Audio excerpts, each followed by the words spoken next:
Life in Fukuoka. Life in Fukuoka. Life in Fukuoka. This program is brought to you by Fukuoka City. Good morning. I'm DJ Colleen here with you today, bringing you Life in Fukuoka. This program was made to give you some information on how to enjoy a comfortable life here in Fukuoka City, as well as share things to do when you go out and other lifestyle information every week. It's only a short program, but make sure you tune in every Monday morning for all of that info in English with me, Colleen.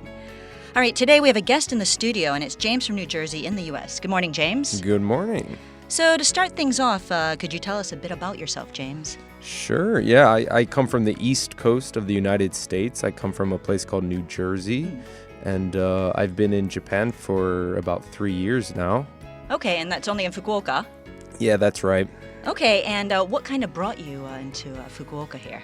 Well, originally I came with the intention to set up a craft beer bottle shop and in the future, hopefully, a craft beer brewery in the city. Okay, and so are you doing anything like that right now? You're already Oh, doing yeah, here? yeah. So we have a shop in Hakataku.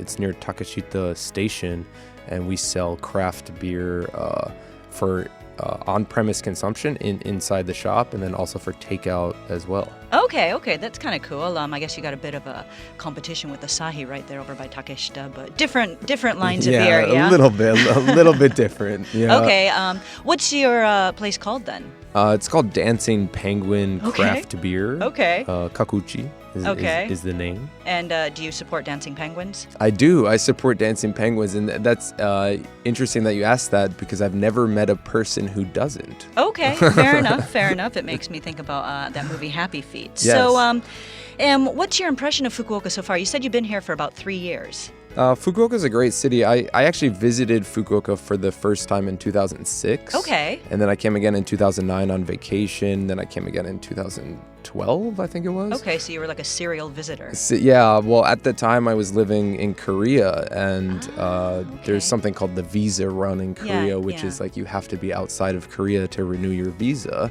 Okay. And at the time I was living in Busan, and Fukuoka was the nearest destination. It was also a great place to come for a few days. Okay, so you had the chance just to be able to come back and forth quite a lot in a sense. Yes, so I got a feel for the city, and I found that it fit the size of the city, kind of fit the type of city that I like. It wasn't too big, it wasn't too small. So I think the size of the city is good, and it's a good balance of cost and nature, but there's still some lively entertainment and things like that. Okay, and so you were living in Korea, so you had some kind of, I guess, Asian cultural feeling already, but did you have any culture shock when you came to Fukuoka to actually live here and stay? Yeah, certainly. I mean, Fukuoka, Japan in general is different than many places.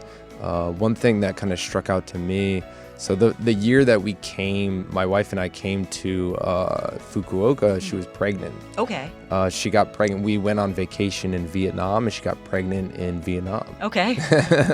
and then we came to Japan, and so she gave birth our first year in Korea, in Japan. Okay. She gave her birth our first year in Japan, and it was amazing to me, the hospital system. Okay. And for example, when she gave birth, she stayed in her own private room for a whole week. Oh, okay. And she had like people, nurses coming to help her and take care of the baby and things like that, just to make sure that the baby was healthy and she was okay as well. And just the level of service, I suppose you could say, was amazing.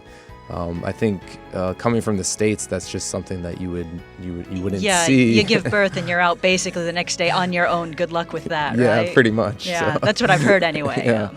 Okay, I've not had that experience, so it's really interesting to hear that. I've heard about my friends getting like steaks after they give birth. They get like really nice meals. Yeah, so, the food's not bad. Okay, so you got to have some as well. Well, yeah. I ate a little bit. It was good. Yeah. Okay.